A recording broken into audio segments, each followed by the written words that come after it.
Hello and welcome to Superintendents Roundtable. I'm Deborah Vinsel, the CEO here at Thurston Community Media. We've got a little bit of a rough voice today, but we're going to power through.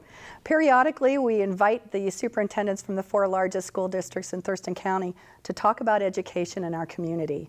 And they've taken time out of their busy schedules to join us again today. So please help me welcome Debra Clemens from the North Thurston Public Schools, Brian Wharton from the Yelm Community Schools, Patrick Murphy from Olympia School District, and Interim Superintendent for Tumwater Schools, Carole Meyer. So thank you all for being here. Thanks for having us. Appreciate it. So this is our first roundtable in 2023, our second for the school year. We talked about some really fun and fascinating stuff back in, I think it was October when we came together again. So let's kind of follow up on some of that. And I'll start with you, Deborah. Things that are happening in your district, initiatives, new programs and services, construction, any cool stuff going on? We have lots of cool stuff. So we just wrapped up our first semester, so starting our second semester of the school year. We have 5 district-wide instructional initiatives that we're supporting this year, and one that I think we talked about in the fall and we want to revisit is our multi-tiered systems of support in reading. And North Thurston is really one of 7 school districts in the nation that's been selected to engage in a study around early literacy, and it focuses on first and second grade students and their acquisition of their abilities to read. And we have instructional coaches that are supporting teachers' implementation of 2 different reading programs, and then the results of the study will be implemented district-wide, the program that's determined to be most successful. So of our elementary schools, we've divided them into 3 groups. All 3 are using excellent reading instruction strategies. The study determines which one is the best given the support that's provided and assesses students' progress throughout the year. So this is year 2 of a 3-year study, and then when we're done, we'll implement it district-wide. That's exciting to see how that's going. Yeah. What about construction? Anything going on on those? Yeah. A lot is going on in terms of construction. Camachin Middle School is under a major modernization, and we just finished phase 1.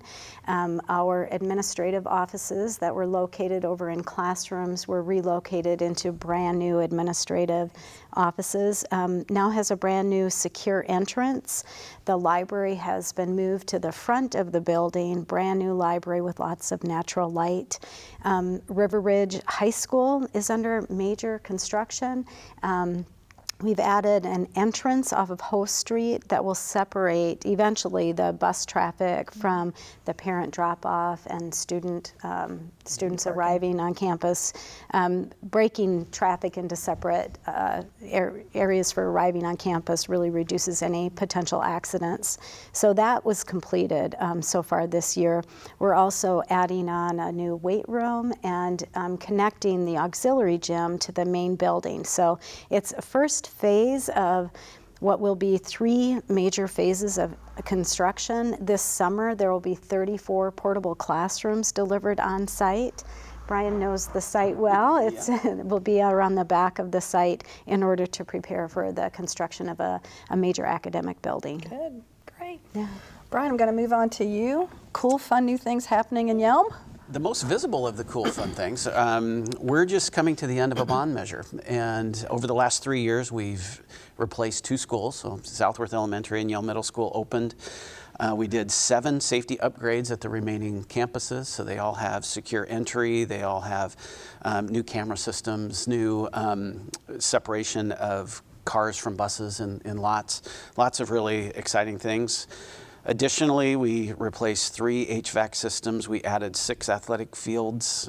We've added crosswalk beacons in our walking areas. That's a much needed thing in our town. We did a performing arts center upgrade at our high school, and we did a full PA system upgrade in all of our schools. So now that they have PA systems all throughout their building and in their gymnasiums for emergency situations. In all, about $125 million in completed construction, and we just finished, and it looks great. So we're really excited about that. Key initiatives in our district, we've revived.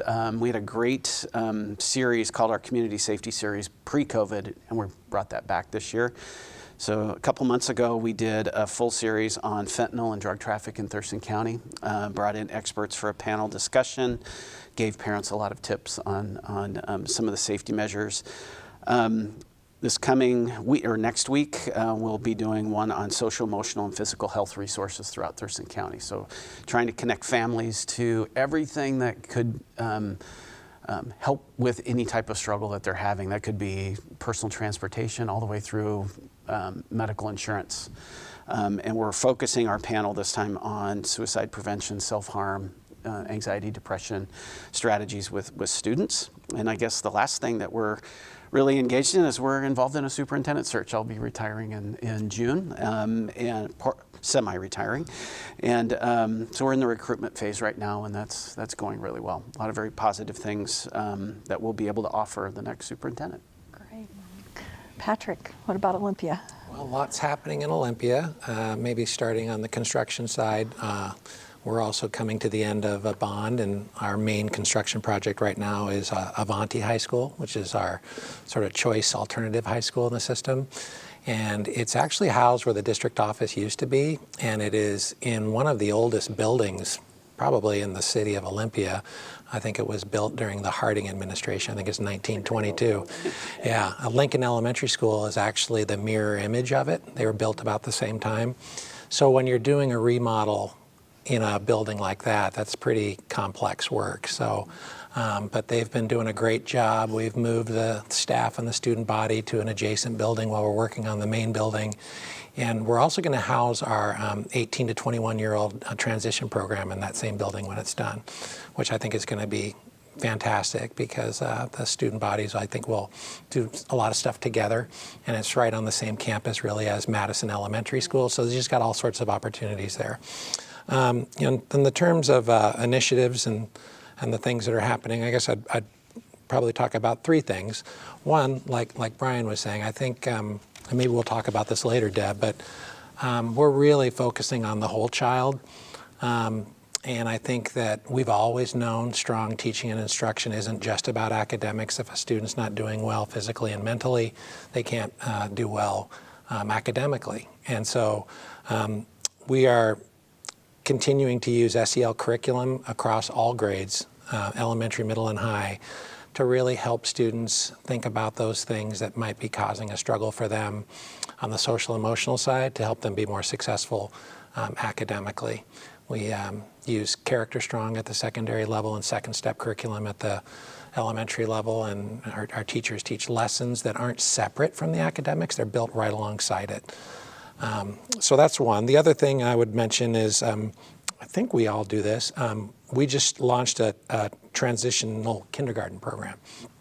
And one of the things, I think Deb's done a lot of work on this, is we've identified a lot of people that have young kids that we just haven't identified to get into preschool programs. And there's so much research that says that if you have early learning for kids before they get into the kindergarten program, they're just so much more successful, so more likely to be reading at grade level, so more likely to graduate. There's just all sorts of things associated with that. So we actually will be starting that program. I think it's actually on February 6th, and we've got about 14 kids enrolled. We're going to have a few more, but there's all sorts of data and research out there that shows that they're just going to be much better. What's the age for that group? 4 years old, 4 or 5? 4 or 5. Yeah, so right before kindergarten. And then lastly, we're working on creating an equity policy, and we've been doing it actually for a couple of years. It's been a priority for our school board since a summit that we really did like almost 4 years ago. And it's not lost on us that like at this time of year, like January, beginning of February, there's really key seminal events that are happening in our school system celebrating the life of Dr. King. We do a Black Lives Matter at School Week for, I think it's the 5th or 6th year in a row we've been in Olympia. It's Black History Month. And then that'll roll into all sorts of other celebrations of different cultures and ethnicities that are more and more frequent in our school system. And what we know is that the history, the culture is not represented like it should be in our school systems. And so our equity policy, we believe, will help us to create procedures and ways for us to really be thoughtful about our system to make sure that whether it's staff professional development, the curriculum that we adopt, whether it's the monitoring of our discipline policies, that there's things that will be put in place in an equity policy that ensures that we create a system that is welcoming and celebrating all students, families, their experiences in our school system, which we haven't done as well in the past. So those are some exciting things that are happening. We've got some focus groups that we're going to be doing that start probably next week. We've already done a couple with some student groups and really asking them, what is it that we're doing well in our system? What is it that's not working for you that maybe isn't helping you to feel as welcomed or as respected and honored as maybe you should be? And so there's really important work around that. And our school board, like I said, has been pushing this for a long time. We're going slow to go fast. We don't want to, rush and do things that actually end up being more harmful than helpful. We really want this to be a co-created policy with our community. Carole, what's happening in Tumwater? Okay, I think I'll start with construction. We have a facilities advisory committee that has already met once. We're meeting again in just a couple weeks. And we're working on determining whether or not we'll go out for a bond in February of 2024. So we're working on that. We're also building our 18 to 21-year-old facility, actually where the district office campus is and Michael T. Simmons Elementary. And so that will open. We'll have a grand opening probably in the fall of this year. We're ready. Construction sometimes a little tricky with getting all the things that we need, but we anticipate that it will be open.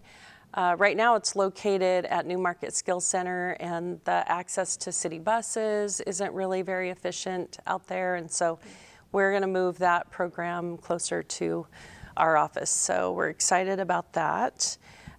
We've been working on equity for a couple years. And so with our entire district staff, we're working on 5 modules that we're in partnership with the ESD. And Jamad Canley has helped us facilitate those. And so at each of our schools, we have an equity cadre. And we just had our meeting again this week. We're on module 4, and we work through as a team of cadres together to prepare for ACT Friday afternoons when our students go home early and we do professional development. So we've been working on that. Kind of an outgrowth of that, we held a student equity summit that was for 9th through 12th graders. We had about 130 students come from all of our high school, secondary schools.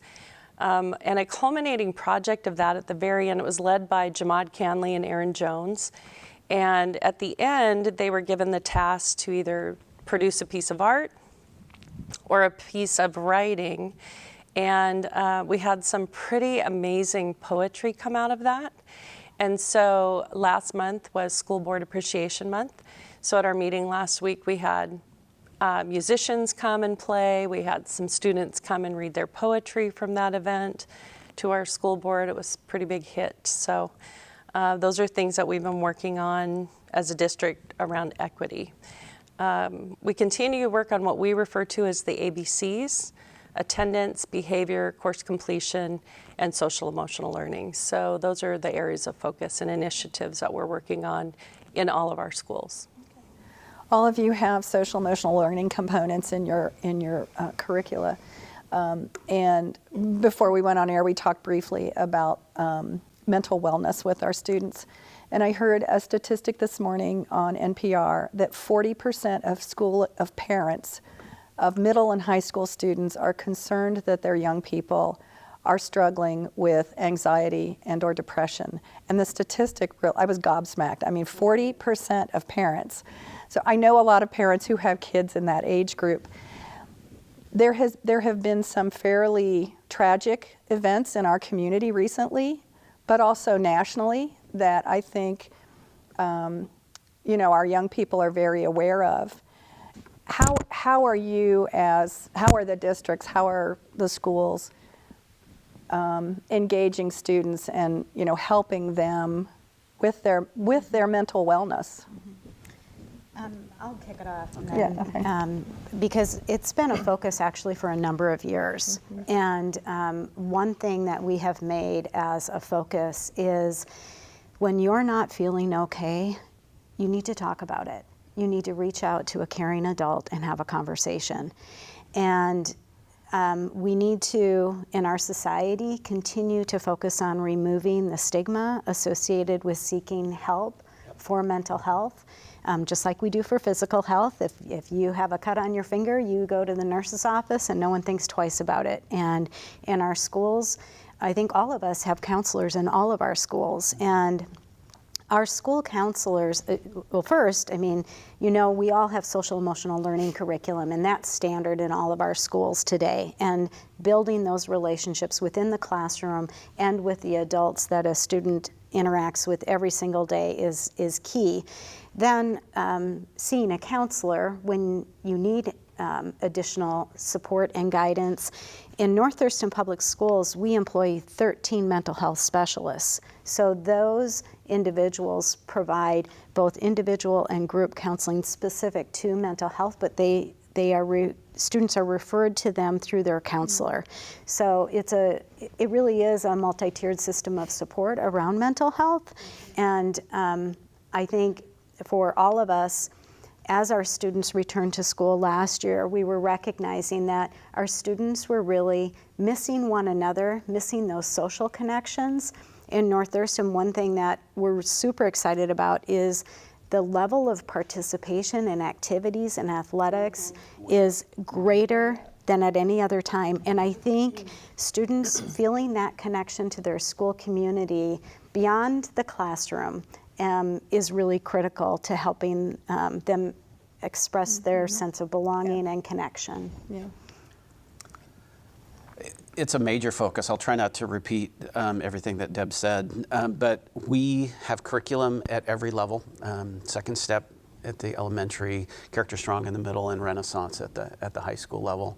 Really trying to focus on giving students positive outlets to be recognized, to be seen, to be represented. Tried to increase clubs and activities and opportunities for students. Now, one shocking thing is probably when I started my career, there was a layer of school counselors. We still have really strong school counselors. Now we have an additional layer of social workers who are the next communication if that's needed. And then we also have another layer of mental health providers in our schools. That we have 4 different medical providers that offer appointments in each of our 10 schools every week, and they're full. It's amazing what we do on a daily basis to check in kids who have minor to major social emotional needs at the beginning of the day to make sure they're ready to go.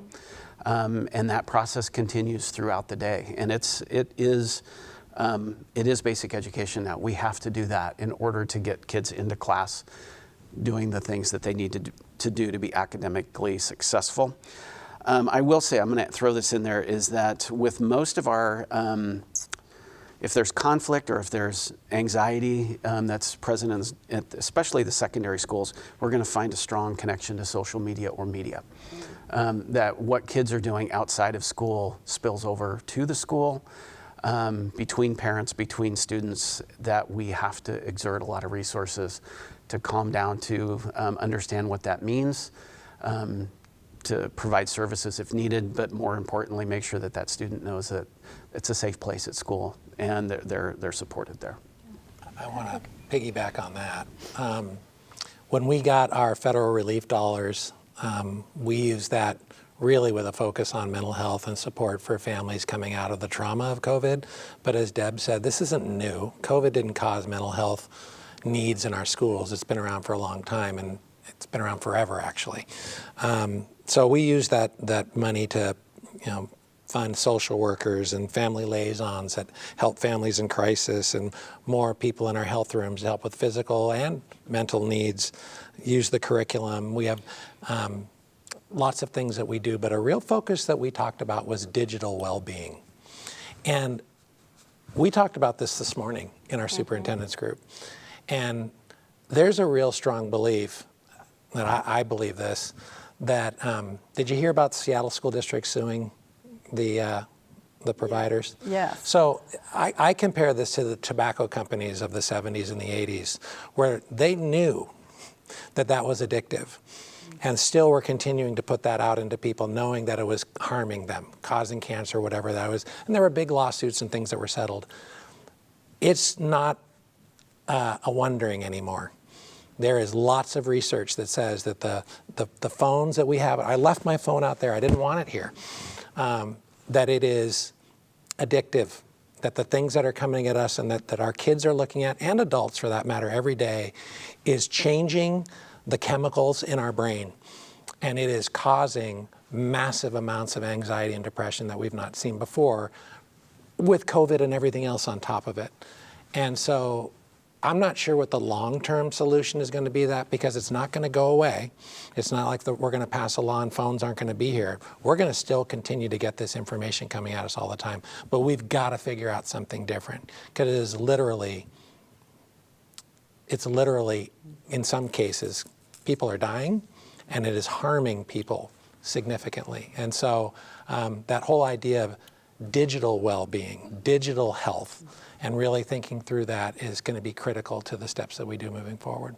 It's so easy to get just, sucked into the screen. And there's screens everywhere. And because our technology is so integral to our lives now, you're online to do so much stuff, and there's so much other. It's an extension. Yeah. Well, there's so many things that teachers, principals, all of our staff are dealing with right now. And then in Tumwater, we experienced quite a tragedy just a couple weeks ago. So we had a house fire with 6 people in the home. The mother, father, and 3 children perished in the fire. The oldest daughter was having a sleepover with her best friend, who was just getting ready to leave Washington State on Monday, and fortunately she was able to get out. She was out on the rooftop of when she was rescued. And then one of the children was staying with his father. So the impact has been really incredible on our district. The children went to one elementary school until the boundaries changed. That building was really impacted, and a cousin goes to school there, at least one. The other elementary school lost a 5th grader in the fire, and our middle school, Tumwater Middle, lost 2 children. And that's where also the brother and the sleepover friend also go to school. The sleepover friend also has 2 siblings that go to Little Rock with the other kids. So it's really been far-reaching. It happened on a Saturday morning, so we went to work.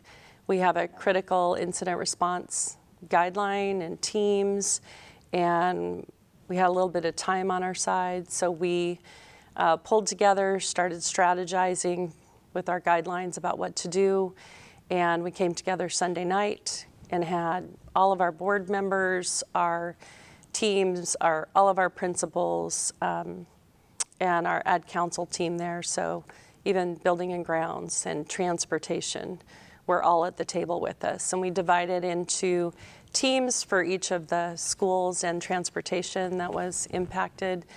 So we sent in extra administrators at each site. We sent counselors the next morning to be on buses. We were at the bus transportation building at 5:30 a.m. And people are really traumatized. Those kids meet with the bus driver first thing out of the day, and then they still had to drive by that home and pick up children. So we had therapy dogs and local police, and we had ESD sent a number of support staff at each building, and I do think the response felt that our buildings all felt really supported, and yet we're still having, we're in week 2 and we're still having a struggle. So I'm grateful that we had a plan in place, and at the same time, we hope we never have to experience it again.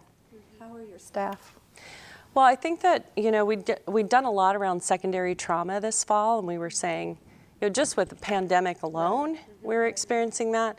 we rethought about that. Buildings had the opportunity to create a building plan around that, but you kind of never know really what you're going to be up against, and so we just continue to try and support everybody in the process. We have an employee assistance program, all of us, and sometimes people are silent in their sadness, and so we just keep trying to support everybody. I think it's very easy for everybody to think about the children who lost classmates, but the bus driver lost somebody that they picked up every day, and Yes. the teachers lost somebody. So Yeah. it's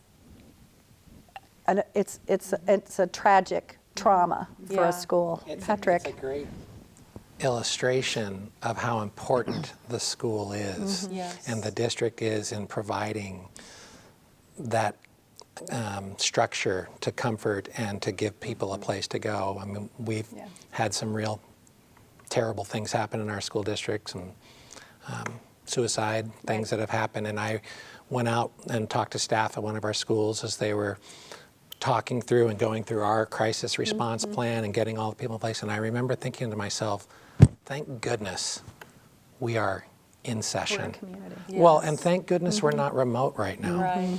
Thank goodness that our students can come in and have a place and have caring individuals where we can provide that level of support. And it does feel like we're doing that more. Obviously high level, really horrible things, but there's just a lot of even lower level day-to-day trauma that our schools more and more are being asked to respond to. And that's a lot, and we need to make sure we take care of our staff like you're suggesting. I also think that people may not realize how much training our educators receive on topics that are way beyond their content area or expertise. I talked about literacy as a training focus with our teachers, yet we have mental health first aid training and other things that we hope we never have to have those skills, but oftentimes we do. And we do come together as a school community and support a family and support other students and staff. Right. One of the highlights of our was that we were able to secure some therapy dogs. And the dogs at Tumwater Middle we had 2. And honestly, at the end of the day, when we did our debrief, they just sprawled out on the floor. They were exhausted. And that family are 2 former educators, and they have continued to bring those therapy dogs at lunchtime. And, just the wraparound community support that we've experienced has been incredible. We had 2 retired therapy dogs at Little Rock on different days. So we've just been super grateful to the community too. I can't remember who said it to me once, but they said school is often the soft place to land because of the community and the people there who care. So thank you all for your efforts on behalf of student. Brian, did you have anything you wanted to add? I think it's been a real eye-opener over the last couple of years. The amount of resources that we need to pull together and we want to pull together for our staff, so that they can have people to talk to, they can have online resources that they can access, places they can call. Just under what I think you were talking about, Deb, is it's okay to experience these things, and it's okay to reach out and try to deal with them in a very positive way. And our systems get healthier when we do that. But it is resources that we have not allocated throughout our careers until recently. Hasn't been funded. I was going to say that is a great segue Yes, it is. into And the it's next still- topic. yeah. And again, but thank you again for your efforts on behalf of our students where that's concerned. But it does take resources. Legislature is in session. What's the wish list? Well, we've been, for a number of years, coordinating legislative priorities for our region and securing more funding to actually fund the cost of providing services for students who are identified for special education services has been a shared legislative priority. We are hopeful. We are seeing some bills introduced. They may not be going far enough, but it's a step in the right direction. For North Thurston Public Schools, the local levy funds about $10 million annually toward our special education services. It's quality services that need to be provided to students, and it should be fully funded by the state. Same as what Deb just said. Our number one issue is special education funding. Same. And what's really interesting to me is in the last couple of full sessions, there has been a clear and accepted definition of what is underfunded. I mean, the legislature can put a dollar amount to it, and yet the first couple of proposals, the governor's proposal and I think the first one out of the House, woefully short of a number that they know exists. And that number is somewhere around $800 million. So we're hoping that we don't choose to continue to underfund special education. In Yelm, that's $2.8 million out of our levy each year. So 25 cents out of every dollar that our community gives us in levy funds goes back to special education services that we're required to provide and that we want to provide. Mm-hmm. These are good things for students, but they are not free. And it's just really hard that we continue to know what the target is and then choose numbers that don't come anywhere close to that. Right. And so that's really where my advocacy will be. Other areas of our transitional kindergarten, which we started this year, and transportation, probably smaller amounts of money, but when you have that many things that are underfunded and they go to your levy, then you start making choices about what levy should be providing, which is enrichment opportunities for students. And now we're doing so much basic ed out of our levies. Mm-hmm. Our situation, at least from a fiscal number-wise, is more similar to North Thurston. I mean, it is close to $10 million that we subsidize special education in the Olympia School District. And these bills actually speak to two things that are a little bit technical, but one of the things is the cap, and another one is the multiplier. Mm-hmm. And so when you look at the students that are in your school district, historically the federal government, which we don't get as much money from at all, but it's the federal laws around special education, they would cap it at 12.5%. So if you have a school district, it's like, well, based on averages, you should have about 12.5% of your students receiving special education services. Every single person at this table is well over that amount. We're over 17% in the Olympia School District, and I have all sorts of thoughts around that. But one of the things that I think is happening is we're seeing this kind of change in the economy and enrollment kind of going down, and parents staying home, and they're keeping their kids home at the same time. Particularly our younger kids, we're seeing our enrollment go down in kindergarten, first and second grade, which is having its own financial impacts on us. But you know who are the families that aren't thinking for a second about, I'm going to keep my kid home? Families with kids with unique special needs. Mm-hmm. They're sending them to the school district because they need help. And so it's becoming a larger percentage of our school district. And so that cap is, in my words, ridiculous. The multiplier is kind of what they do on top of what they would do for a student that's receiving regular education services. What percentage do they do above and beyond that? And so that's another thing that's part of these bills. But it's by far the single greatest factor to our deficit that we're facing next year is the underfunding of special education. And like Brian and Deb and Carole have said, that's our priority going into this session. So and we'll get to you just a second, but for just the sake of definition for our viewers, I mean, I went to school at a very, very different time, and special education had a very different kind of definition. Right. So, and my mother taught learning disabilities units. So, what is the range of special education? 85% of the students in the Olympia School District that qualify for special education and receiving those services have the exact same cognitive ability and academic ability as any other kid that's going into the school that's not receiving special education services. It's a learning disability, but they're perfectly capable of doing things. They just need some accommodations to help them in the classroom.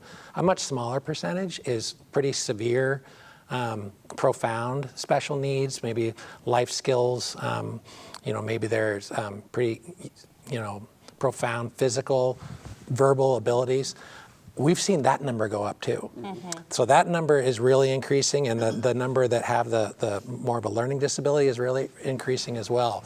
So it's a wide spectrum, and I agree with you, Deb. I think in the past, special education was kind of considered those with the really profound needs, but that's It's much more than that. Yeah.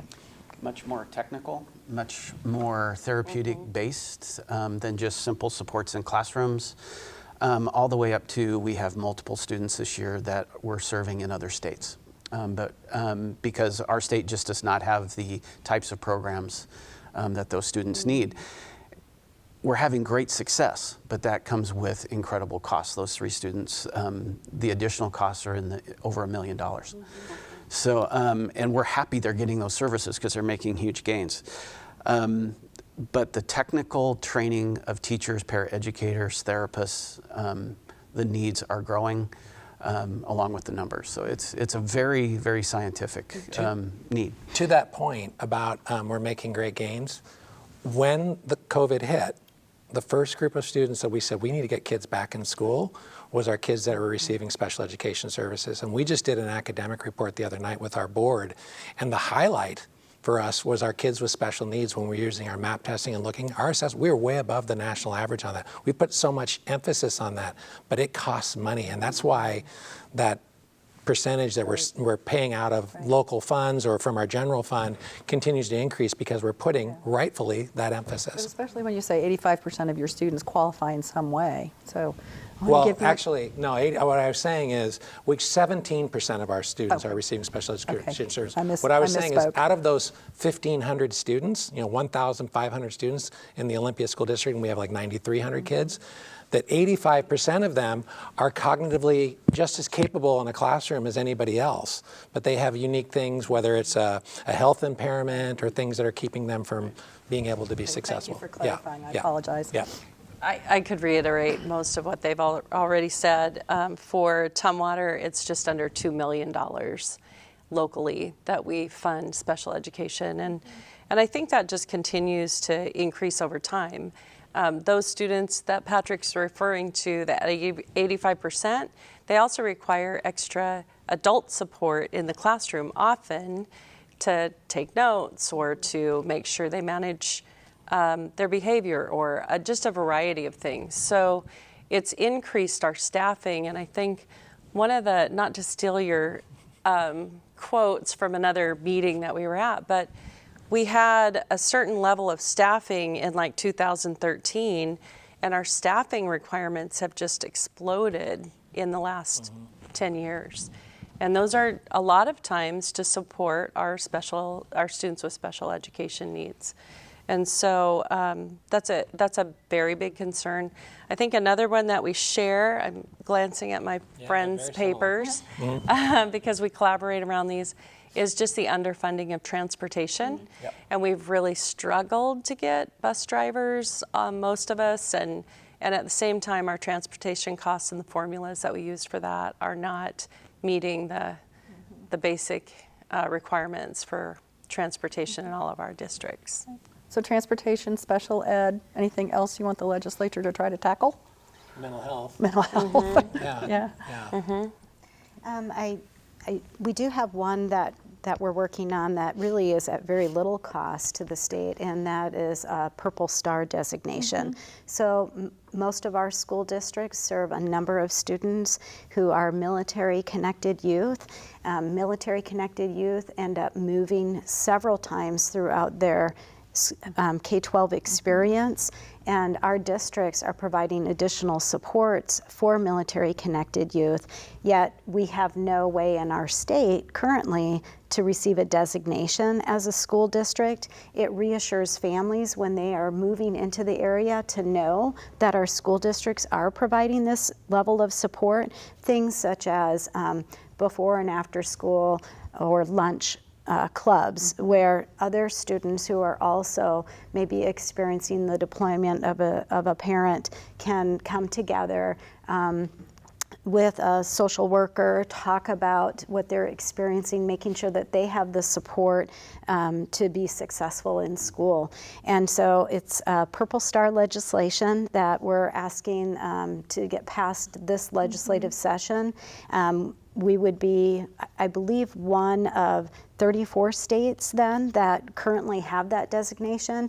It would not only help our families to know our commitment to our military-connected youth, it would also provide us the opportunity when we're competing for federal dollars to support those families to have that designation that's recognized in other states. Yeah. I looked at the agenda that the Education Committee in the House was dealing with at their executive session. Purple Star was on that. Dual credit curriculum was on that. And school lunches, free school lunches all the way around. So. Yeah. During the pandemic, when lunches were and breakfast was free for all students, our participation went way up, and our teachers reflected that our students were doing better in school as a result of not having those dips that they can have if they haven't had a nutritious breakfast or lunch. So we would really like to see that. And I think we all permanently. have schools that individually qualify for meals for everybody in that particular school, because there's a larger percentage of students falling under the federal poverty line. And what's wonderful about those schools is just everybody eats. It doesn't matter, right? They all just go in there and they all eat breakfast, they all eat lunch, and it's no big deal, which was what was happening during COVID. Just eat. And so I know that Superintendent Rakedahl at the state level is really saying, boy, why don't we just fully fund meals for all students? And that's on our legislative priorities as well. And there is something just about the social activity of breaking bread together. It takes you out of your kind of what your daily regimen is, but gives you that opportunity to do. It's just a different social kind of experience. So there's an additional benefit there too. That we have 5 schools in community eligibility, and their startup every day is far smoother, because they're not handling money. Right. They're not tracking down debt of any kind if somebody missed a payment. We're not out in the community asking for our business partners to support. Just feeding kids. And they get there and they get on with their day and they move in, and it really helps with the tone of starting each school day. So. And you know that they're well nourished to begin the day. Yeah. That's the other piece of it too. Meeting basic needs. I think another one for us is the experience factor and how we allocate funds for teaching staff and our more experienced teachers. And they cost more. They have more experience. So that experience factor, and I know a bill just dropped, and yes, and Hunter sponsoring it. And I don't have the number memorized, but it just dropped, and we do appreciate that. Well, they're actually representatives from the Tumwater area, so I'll be reaching out to thank them on that one. But that experience factor is important for us in Tumwater. When they switched to a flat rate to pay for teachers, everybody sitting at this table, our districts were harmed. We had a little bit higher experience factor, so we did get some assistance from that, but it still wasn't equal to the amount we would have received before the McCleary fix, where they had a mix factor and totally took into account all of the experience of your staff. There's that name again, McCleary. It just keeps circulating. Recycling. It was supposed to fix everything. So, It did not. Did not. Okay. Anything else about legislative stuff before we move on? I guess the other thing is a couple. I would say when we talked about the changing demographics of our students and ensuring, everybody was talking about different things around equity that we're doing in the school district.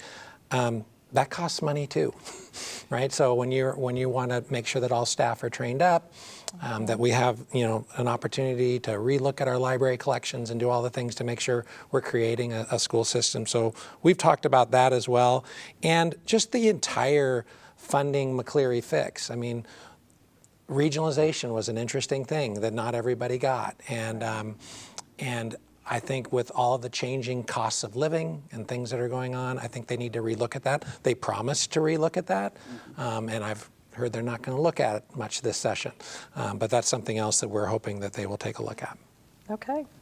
Well, we're in the last quarter of our time together, and this is the time when we get to share special moments. So I'm going to start at that end of the table this time. Any special stories you'd like to share from the last several months since we were last together? Well, I shared a little bit about our Student Equity Summit and the success of that. We'll be providing our district leadership and our school board and those people who participated in that a student panel. So we're going to hear from the students about what we need to hear, not what they think we want to hear. And so we had to delay that due to our tragedy in our district, but we're getting that rescheduled. We'll also be doing some equity work at both of our middle schools, hopefully with Erin Jones. She's a dear friend of mine. I hired her in Spokane, and so I'm pretty sure she's going to say yes. And the other thing is Tuesday night I brought from Spokane a spirit game concept, and we had what was called a spirit game, and it was the battle for Billy. And Billy's a goat, greatest of all time. And if you haven't heard about spirit games before, they're happening this week in Spokane. And it's all about positive spirit. And so we're working on building unity and community in our 2 high schools. And it's all about positive spirit and cheering on your team, kind of much like the Unified Special Olympics games. And Black Hills High School won the GOAT this year. And yeah, so we did that Tuesday night. It was just a ton of fun. And we really were ready for an event that was super positive and uplifting. Congratulations. Patrick. You know, I was thinking about this, Deb, and instead of really sharing any specific event, I've just been very grateful going into classrooms the last 6 months and just watching the interactions between students. So everything that we were talking about today, and everything that we've been through the last few years, and knowing that our students have the ability to go into a classroom and like you said, break bread in a lunchroom. Or I was at an elementary school over at Roosevelt, and then we have a music program there where it's a cool thing with technology. But they use these like tubes that all make a different tone. Boomsticks. Yeah, boomsticks, and they were playing this song together, and just the smiles with these little kindergarten and first graders, like, as they created this artistic piece. I went to a Lincoln Elementary School. I was in a first grade classroom. There was 2 kids, and they were just drawing a picture there. And it looked like a volcano. And I said, well, so what are you drawing? She says, a volcano. We were in Hawaii and, blah, blah, blah. And they were talking about, and the other kid was, saying, is that your cat in the picture? And just listening to them talk about each other and just listening to them go was just awesome. I went into Miss Nixon's classroom over at Hanson. I think this was a 4th grade classroom. And they were talking about grammar, and they were fixing a sentence, and they were talking in the room about how the sentence could read a little bit better. And they were getting ready to go to music. They were getting ready to go to the specialist, and the teacher said, so I think we have about 10 minutes. Should we do a couple all about me presentations? And they just sat up. They're like, yes. And they're like, okay, well, let's pick some names. She went to her popsicle sticks, and she pulled them out. She said, oh, Cairo, you're up. And so this kid who happened to be sitting next to me was just like, yes. And so he goes up to the front of the room, and they put up this this slide presentation that they had all created, and just talked about himself and talked about his family and how they had moved from Arizona and the pets that he and his family had, and just watching the students just so enthralled with it, and the amazing setup that the teacher had done to create this really respectful and genuinely, really interested group of students that just wanted to know. And I was just like, wow, this is so cool. You can't do this on Zoom. Right. Right. You can't have these experiences. That kid and all of the kids in that room, that's why they want to come to school the next day. To be in Miss Nixon's class, to learn more about their friends, to talk about volcanoes and play the boomsticks and just the amazing things that are happening in our school. It's so important for me personally to go out and have those experiences, because this legislative priority stuff and the real tragic things that we're dealing with, they're all true and super, super important, but sometimes I lose focus on the amazing things that are happening in our schools every day, and I'm so grateful for it. Fills you. It's really, that's what our parents love about our schools, and that's what our kids love about going to school and having those experiences. Love it. Brian. I'll give you a couple of pieces of data and a story. So the data is our daily attendance is looking very similar to 2019. That's awesome. And we know that when kids show up to school, great things are going to happen. All of the benefits of public education come into play. The second piece of data, I think Carole said it earlier, is that we're having record turnout for not just sports, but activities. And that's great. Just seeing kids being kids, walking into a school commons and seeing kids goof around, you kind of go, that's what we should be looking like. And the story I want to share is we had the great opportunity to win the state football championship this year. And that's wonderful. incredible group of kids and coaches, but we got a lot of pressure afterwards so we've got to celebrate these kids and these coaches in a different way. So we partnered with our city and we partnered with our community to have a community celebration of the state championship, not just to celebrate the kids, but to celebrate everything that the community did. And so they had a parade through the campus, and we had an event in mid-afternoon, 4 o'clock in the afternoon. 600 people showed up. Wow. And there were lots of people there that they don't have kids in our school system. They just wanted to see this group of kids. And we also celebrated our community because we had 31 donors of food for team meals. We had Rooter buses that were purchased from the community so the kids could go to the games. And we had people who bought tickets for students to go to the playoff games. They're not free for the students. And then we had this idea, the student athletes, the captains asked if what would championship rings look like? They see them on TV, and we said, okay. And we reached out to our graduation vendor, and the cost per unit came back really, really high. And we said, oh, I don't know if every kid could afford that. Mm-hmm. So we made a few phone calls within our community groups and said, if there's a student that can't purchase a ring, will you support them in some way? And within a week, we had $22,500 in the coffers. 100% of the rings were purchased for free for the students. Oh my gosh, that's and fabulous. they got to learn that at the celebration, and it was really, because there were some families that were like, oh, $270, which is what it would cost. But it was a great moment. And Stewart's Meats from our town bought steaks for every kid. A local caterer cooked them, and they had a dinner, and then the local movie theater gave up the theater for that night so the kids could go in and have a movie night by themselves. Yes. All concessions were provided. Great community.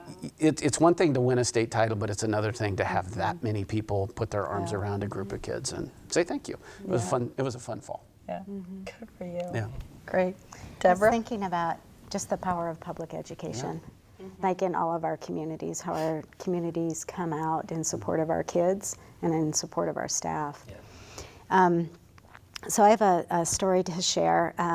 We, as a district, have embraced training all of our staff on restorative practices, and it's going to be about a 5-year journey. We have a large district, and we want to make sure that our staff have the skills to be successful with the implementation of restorative practices. We talked a lot earlier about social emotional learning. And even though we try to create really loving and caring classroom environments, occasionally kids get in disagreements with one another. And so what restorative practices does is it provides us with the tools to help students repair a relationship that's been broken. And one of our staff members who is trained in helping students, actually it was 2 staff members trained in helping students repair a relationship, shared with my staff that there were 2 boys who were in the locker room. They didn't even know each other, and they got in an argument about football. And they were really mad at each other. And through working with our trained staff, they did a reset, a reflection, and both students met separately with the support of staff and then came together and repaired the relationship. And if you think about what we need to do with our young people is help them know how to be kind and respectful to one another, and also help them learn how, when they do have a disagreement, to come together and repair that relationship to move forward, because those can be the most challenging times for our students. It's a complete shift of how we would think about student discipline. It's putting the resource into helping students navigate difficult situations, and would make for a better society for all of us when we all learn those skills. Sure. So that just reminded me. I was at, again, this 2 high school district, and so I was at the wrestling match, and these 2 young men were paired up, and it was an incredible 3-round cycle, and the student who lost was at Black Hills High School, and the student who won was at Tumwater High School. And at the end of this that's such an intense sport.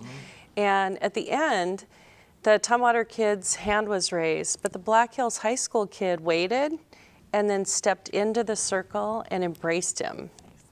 And so we're going to honor him at a school board meeting with a sportsmanship award. But I went to find him and ask him, do you always do that? Is that your friend? Because we're from the same school district. Yeah. And he said, no, I don't know him. and no, I don't always do it. But he said, I respect my opponent. And so when I really respect the match and the opponent, I step in and give him a hug. I have been in high schools for the better part of 36 years, and I have never, ever seen that happen. So we're going to honor him, Anthony Estrada, at a school board meeting in March when the season's over, and I'm going to go watch him wrestle tomorrow. Yeah. Congratulations, cool. Anthony. Yeah. Well, it's that time to say goodbye. Thank you all for being with us. This has been a really wonderful conversation. It was very deep in many, many places and lots of really good information. So I greatly appreciate you've taken time out of your very busy schedules to join us again here at the Roundtable. So remember, if you're the parent of a preschool child, please read with your child 20 minutes a day. It's one of the best things you can do to get them ready for their education. And while you're at it, throw in some counting and number games to get them interested in math. If you're the parent of a school-age child, get involved with your child's education. There are many opportunities for volunteering and support for your student in their endeavors. Talk to your child's teacher, look on the website for opportunities, or call the principal's office or call the school and see how you can get involved. It's important to be involved in our children, all of our children, and their education. Thanks for joining us here at the Superintendents Roundtable. I'm Deborah Vinsel for the volunteers and staff here at TCMedia. Thank you for watching. We'll see you again in the spring.